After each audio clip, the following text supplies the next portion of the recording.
तो नमस्कार दोस्तों, आप सभी का स्वागत है हमारे YouTube चैनल में। तो आज की वीडियो में हम बात करेंगे देश और दुनिया से जुड़ी तमाम छोटी और बड़ी खबरों के बारे में। तो वीडियो शुरू होने से पहले आपसे छोटी सी गुजारिश है कि आप हमारे पहले YouTube चैनल को सब्सक्राइब कर लीजिए और साथ ही बेल आइकन को दबा दीजिए ताकि आपको हर वीडियो की नोटिफिकेशन सबसे पहले मिल सके। तो चलिए आज की वीडियो शुरू करते हैं। तो आज की पहली और सबसे बड़ी खबर है कि इमरजेंसी की बरसी पर बोले पीएम मोदी, लोकतंत्र सेनानियों का बलिदान नहीं भूलेगा देश। जी हां दोस्तों, को बता दें कि 25 जून 1975 को देश में इमरजेंसी का ऐलान किया गया था। इमरजेंसी के 45 साल पूरे होने पर प्रधानमंत्री नरेंद्र मोदी ने कहा कि आज से ठीक 45 वर्ष पहले देश पर इमरजेंसी थोपा गया था। उस समय भारत के लोकतंत्र की रक्षा के लिए जिन लोगों ने संघर्ष किया, यातनाएं झेली, उन सबको मेरा शत नमन। उनका त्याग और बलिदान देश कभी नहीं भूल पाएगा। जी हाँ दोस्तों, आप देख सकते हो आगे वीडियो में।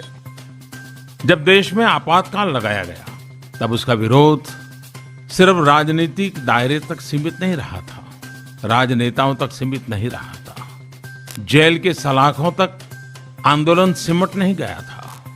जन जन के दिल में एक आक्रोश था, खोए हुए लोकतंत्र की एक तड़प थी। दिन रात जब समय पर खाना खाते हैं तब भूख क्या होती है इसका पता नहीं होता है, वैसे ही सामान्य जीवन में लोकतंत्र के अधिकारों की क्या मजा है वो तो तब पता चलता है जब कोई लोकतंत्र के अधिकारों को छीन लेता है। आपातकाल में देश के हर नागरिक को लगने लगा था कि उसका कुछ छीन लिया गया है। जिसका उसने जीवन में कभी उपयोग नहीं किया था वो भी अगर छीन गया है तो उसका एक दर्द उसके दिल में था। और ये इसलिए नहीं था कि भारत के संविधान ने कुछ व्यवस्थाएं की हैं जिसके कारण लोकतंत्र पनपा है। समाज व्यवस्था को चलाने के लिए संविधान की भी जरूरत होती है, कायदे कानून नियमों की भी आवश्यकता होती है, अधिकार और कर्तव्य की भी बात होती है। लेकिन भारत गर्व के साथ कह सकता है कि हमारे लिए कानून नियमों से परे लोकतंत्र हमारे संस्कार है, लोकतंत्र हमारी संस्कृति है, लोकतंत्र हमारी विरासत है। और उस विरासत को लेकर के हम पले बड़े लोग हैं और इसलिए उसकी कमी देशवासी महसूस करते हैं और आपातकाल में हमने अनुभव किया था। और इसीलिए देश अपने लिए नहीं, एक पूरा चुनाव अपने हित के लिए नहीं, लोकतंत्र की रक्षा के लिए आहूत कर चुका था। शायद दुनिया के किसी देश में वहां के जन जन ने लोकतंत्र के लिए अपने बाकी हकों की, अधिकारों की, आवश्यकताओं की परवाह न करते हुए सिर्फ लोकतंत्र के लिए मतदान किया हो। तो ऐसा एक चुनाव इस देश ने 77 में देखा था। और आज की अगली बड़ी खबर है कि भारी बारिश से असम में बाढ़, 12 लोगों की हुई मौत। जी हां दोस्तों, को बता दें कि असम में बाढ़ के कहर से हजारों की संख्या में लोग सड़क पर आने को मजबूर हो गए हैं। करीब एक हफ्ते से लगातार हो रही भारी बारिश के कारण ये स्थिति काफी गंभीर बन गई है और अब तक 38,000 लोग इससे प्रभावित हो चुके हैं। असम राज्य आपदा प्रबंधन प्राधिकरण की प्रतिदिन की रिपोर्ट के मुताबिक राज्य में बाढ़ में एक और व्यक्ति की मौत हो जाने से कुल मृतकों की संख्या बढ़कर 12 हो गई है। डिब्रूगढ़ में सीआरपीएफ के हेडक्वार्टर में भी बाढ़ का पानी घुस आया, जिसके कारण जवानों को काफी परेशानियों का सामना करना पड़ा। यहाँ जवानों के बेडरूम तक पानी पहुँच गया था। असम के अलग अलग हिस्सों में लगातार हो रही बारिश से प्रमुख नदियों का जलस्तर बढ़ गया है और वह उफान पर है। गुवाहाटी में ब्रह्मपुत्र नदी का पानी खतरे के निशान से सिर्फ 1 मीटर नीचे है। हालांकि नदी का जल स्तर तेजी से ऊपर की ओर बढ़ रहा है। केंद्रीय जल आयोग के अधिकारी साजिदुल हक ने बताया कि ब्रह्मपुत्र नदी के पानी का स्तर खतरे के निशान के करीब पहुंच गया है और इसके और बढ़ने की संभावना भी है। वर्तमान में पानी का स्तर खतरे के निशान से 1 मीटर नीचे है, जिसके चलते अब तक असम में 12 लोगों की मौत हो चुकी है। और आज की अगली बड़ी खबर है कि चीन और नेपाल से तनाव के बीच अब भूटान ने भारत के लिए खड़ी कर दी नई मुश्किल। जी हां दोस्तों, को बता दें कि भारत इन दिनों अपने पड़ोसी देशों से जूझ रहा है, वो चाहे नेपाल हो या पाकिस्तान या बांग्लादेश या चीन। तमाम विपरीत परिस्थितियों में भूटान और भारत के संबंध इस मामले में बिल्कुल ही अलग रहे थे, लेकिन अब यहाँ से सब कुछ ठीक नहीं दिख रहा है। आज से कुछ ही महीने पहले भूटान ने टूरिज्म के तौर पर आने वाले भारतीयों से भी हर दिन 1000 रुपए से ज्यादा की फीस लेने का फैसला लिया था। अब असम के बक्सा जिले के किसान भूटान की ओर पानी रोके जाने से परेशान है और कोरोना वायरस की वजह से भूटान सरकार ने देश के भीतर किसी बाहरी की एंट्री पर बैन लगा दिया था और भारतीय किसानों को भूटान से निकलने वाली नदियों के पानी का इस्तेमाल करने से रोक दिया है। बक्सा जिले के 26 से ज्यादा गाँवों के 6000 से ज्यादा किसान इरिगेशन के लिए इसी स्रोत पर निर्भर है। 1953 के बाद से ही स्थानीय किसान अपने धानों के खेतियों की सिंचाई भूटान से निकलने वाली नदियों के पानी से करते हैं।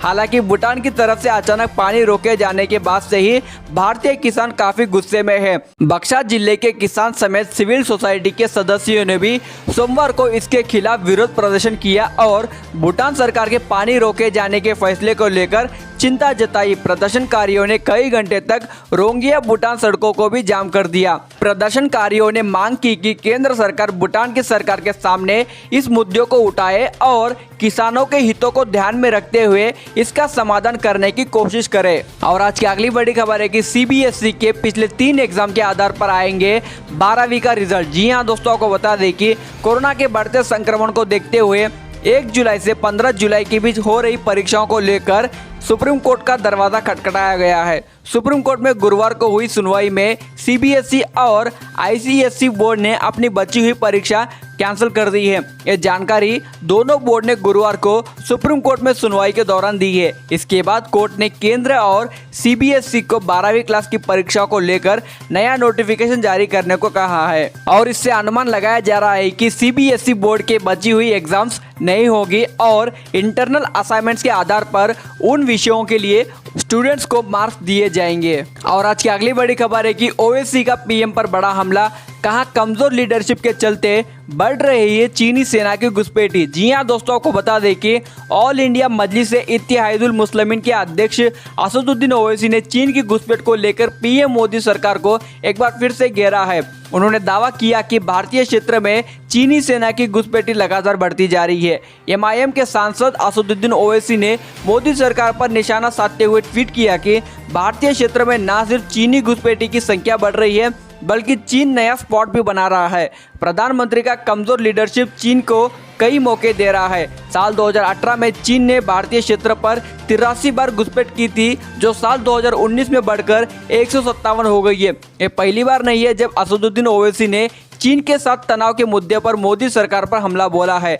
इससे पहले जब प्रधानमंत्री नरेंद्र मोदी ने चीन के साथ विवाद को लेकर सर्वदलीय बैठक बुलाई थी, जिसमें उन्होंने असदुद्दीन ओवैसी की पार्टी को नहीं बुलाया था। इसको लेकर ओवैसी ने निराशा जताई थी और मोदी सरकार से चीन सीमा पर साल 2014 से लेकर अब तक के हालत को लेकर व्हाइट पेपर जारी करने की मांग की थी। और आज की अगली बड़ी खबर है कि येस बैंक केस में राणा कपूर और डीएचएफएल के प्रमोटर सहित कई अन्य लोगों के खिलाफ सीबीआई ने दाखिल की चार्जशीट। जी हां दोस्तों, को बता दूं कि सेंट्रल ब्यूरो ऑफ इन्वेस्टिगेशन ने गुरुवार को येस बैंक मामले में बैंक के संस्थापक राणा कपूर, उनके परिजनों और दीवान हाउसिंग फाइनेंस लिमिटेड के प्रमोटर एवं कार्यकारी निदेशक कपिल और धीरज वाधवन के खिलाफ चार्जशीट फाइल की है।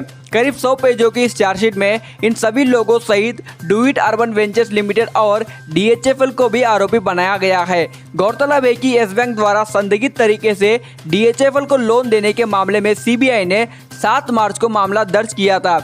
इसमें आरोप था कि येस बैंक के फाउंडर राणा कपूर और डीएचएफएल के प्रमोटर कपिल वाधवन, धीरज वाधवन के बीच एक दूसरे को फायदा पहुंचाने का मामला बना था। और आज की अगली बड़ी खबर है कि सुशांत सिंह राजपूत की आखिरी फिल्म होगी डिजिटली रिलीज। जी हां दोस्तों, आपको बता दें कि एक्टर सुशांत सिंह राजपूत के निधन के बाद पूरी बॉलीवुड इंडस्ट्री शोक में है। एक काबिल एक्टर का इतना जल्दी चले जाना सभी को दुख दे रहा है।